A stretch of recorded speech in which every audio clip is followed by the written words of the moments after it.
Hey again everyone, and welcome back to the channel for another installment in our ongoing new figure showcase series, where I get the chance to share some of the newest pickups I've had for the week with you guys. And for today's episode, we're back for another MCU figure, this time looking at Moon Knight from the Moon Knight Disney Plus series. And this is the only figure that Hot Toys apparently is releasing from this line, which is kind of disappointing, but there are some third-party companies that are stepping in and making figures like Mr. Knight. But before we get to the figure, let's talk a little Moon Knight. I know there's been a lot of criticism of Marvel, and trust me, I'm joining in a little bit, especially after Secret Invasion.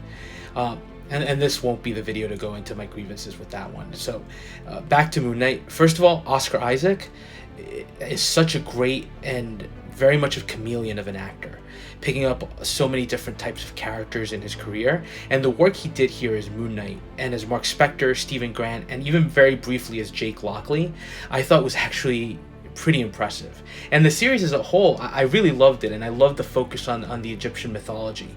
The look of Moon Knight was very memorable. The action scenes were really well done, I thought, although I do still hate that we didn't get to see the Jake Lockley action scene in the final battle, and instead just saw kind of Mark and Steven black out, and then it was over. But I really liked the show, and I think it was as good as the first 3 Disney Plus releases. My only question really is, where and when are we going to see Moon Knight again? Because he's a character that I want to see more of. And I do think that's also one of the major gripes with Phase 4. If you look at the other MCU phases, sure, there were setup movies introducing new characters, but they all culminated in an Avengers film that kind of pulled everything together for a bit. Phase 4 didn't do that. Instead, we got a ton of introductions to new characters, both cinematically and via the Disney Plus shows, and then Phase 4 just ended. So it left characters like Moon Knight up in the air. So, big fan of the show, and I also do feel like I benefited from not really having a familiarity with him from the comics. So I was able to enjoy the show for what it was. So let's look at the figure and the overall package we're getting here. And look, not much here to be honest. Besides the figure, we're getting some hands, a number of the moon blades in varying sizes, one of the larger display bases with a flexible flight pole, and then a bit of a diorama piece that connects to the base. So not bad overall, but I do feel like maybe he could have come with something a little more, maybe an actual diorama base as an added piece. But that really is me nitpicking a little bit. And of course, you're getting the figure, which in case you were wondering, I think looks incredible. So let's jump into the accessories for a closer look, starting off with the spare hands. And you're getting a decent variety with basic duplicates for each hand, meaning you're getting the exact same sculpt for both the right and left hands. So some are posed up with splayed fingers to give you an opportunity for a dynamic pose of sorts, while others are specifically sculpted to hold the different blades. So nice options here. I will say I like that Hot Toys did give all the hands slightly different paint apps. Sculpt work is phenomenal, replicating the mummy-like bandages wrapping around, but this isn't also pristine white. There's some grays blended in that do give the paintwork some dimension and increases that realism. Now, next accessories are his moon blades, and you're getting a nice number of them with 2 larger ones, 3 medium, and 3 small ones. These are plastic, and I do caution that the tips are sharp, so be careful when posing to not stab yourself, and also to not break the blades themselves. Paintwork here is also pretty good, having that nice gold that makes them seem metallic, but not too shiny, almost like a matte gold finish instead. And I love the imprinted ancient text on the body of the pieces, so really nicely done overall.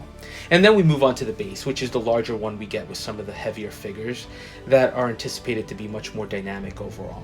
Decent print work on the top with the Moon Knight logo and some hieroglyphs imprinted within the body of the moon emblem.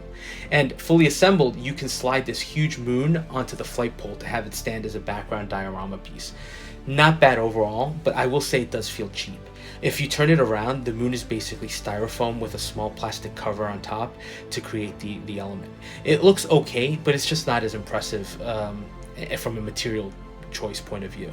And I do think at the larger scale, it also loses a lot of the finesse that's clearly visible on the much smaller crescent-shaped blades that we looked at earlier. Now, if you're worried about posing the figure with this thing in the way because it would obstruct the cape, you can actually shift the clip that holds the moon to sit below the waist clamp, so you can grab the figure and avoid any issues, again, with posing. So, now let's jump to the sculpt. And off the bat, you're not getting an Oscar Isaac sculpt here.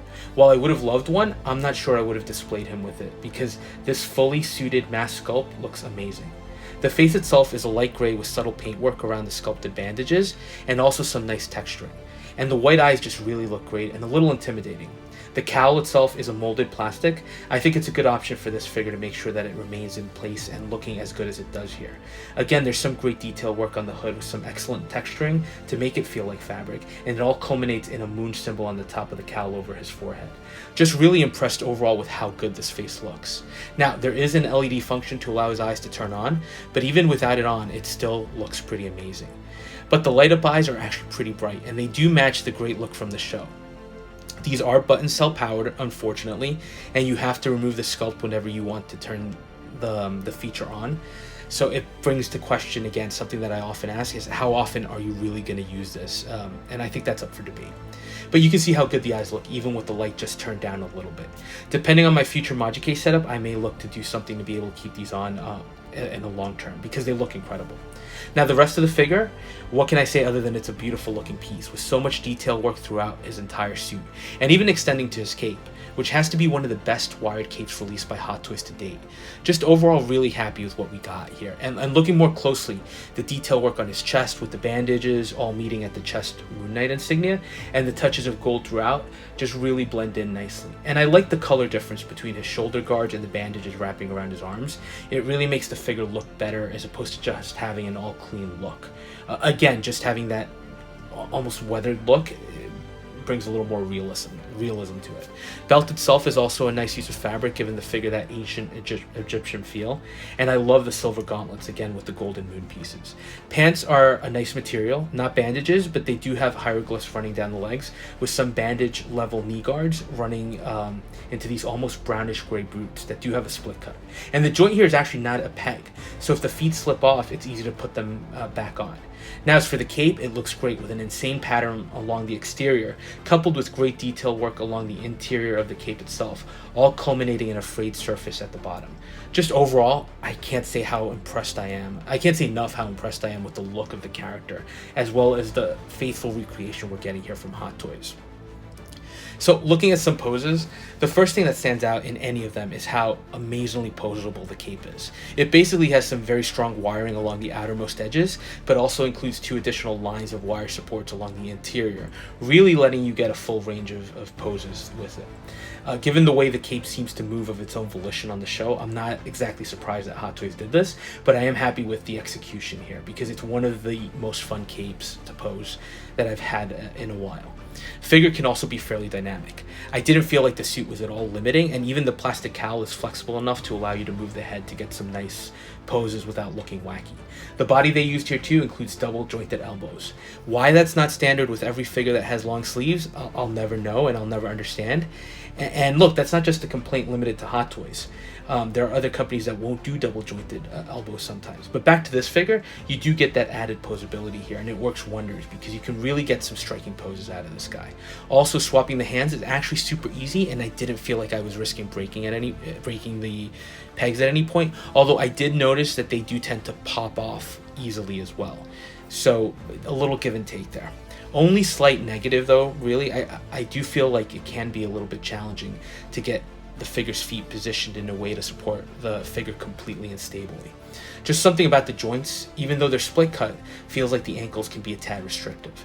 But you have the base that supplements nicely and lets you get those dynamic poses. And actually the only other negative is that moon diorama background. In theory it's great, but I don't know that execution is there completely. I think it feels pretty cheap, to be honest, and a character like this could have benefited from something a little more environmental. I think I might even have accepted something like the often used Star Wars sand bases. I don't think I'll be using the moon. I just don't like the way it looks overall. I think it takes up too much real estate and just doesn't really go with the rest of the figures and with my overall thoughts on how to display this one. But besides those minor issues, this figure itself is just astounding. It looks amazing, poses extremely well, and continues this great Hot Toys run. This great run Hot Toys has been on lately. I mean, so far all their releases have been pretty top notch. Figures look great, and the sculpts look amazing, and this is no exception. Figure overall looks great, and it's also a very unique figure that stands apart from your more traditional releases. I think this one, like the Sam Wilson cap and the Carnage figure, this one definitely moves to the top of the list of pickups for this year. And honestly, even though we still have about 5 months left in the year, of the figures I've picked up, Hot Toys is really running away with the top releases right now. And yeah, before you jump in, I don't own the In-Art Joker. I'm sure that's going to be on a lot of people's top lists for the year. But this is just talking about figures I've picked up myself, and Hot Toys right now is running away with it. I don't know. They're really killing it, I think, with the releases. I do think, even though I love Moon Knight, he's not as visually stunning as Sam Wilson Cap, but that's comparing apples and oranges. Really, they both really stand impressive on their own. So I'm super excited to have him in the collection. Now, the only gripe in general I have is why we haven't gotten more figures from the series. So is actually doing Mr. Knight, so I am picking that up, and a bunch of other third parties are tackling that figure. But what about the Layla figure? I think her hero was the Scarlet Scarab. She would be a great companion piece to Moon Knight, and no one has even tried. Toys Era and the like were at one point killing it with the secondary Marvel characters, but lately it's been radio silence from them, which is a shame, because that's the only way I think we're going to get any of these other characters. And hopefully, I don't know if it's because of the license overall or something else going on, but hopefully we'll get some movement on those. So for now, though, I am fully satisfied with Moon Knight and what I'm seeing here.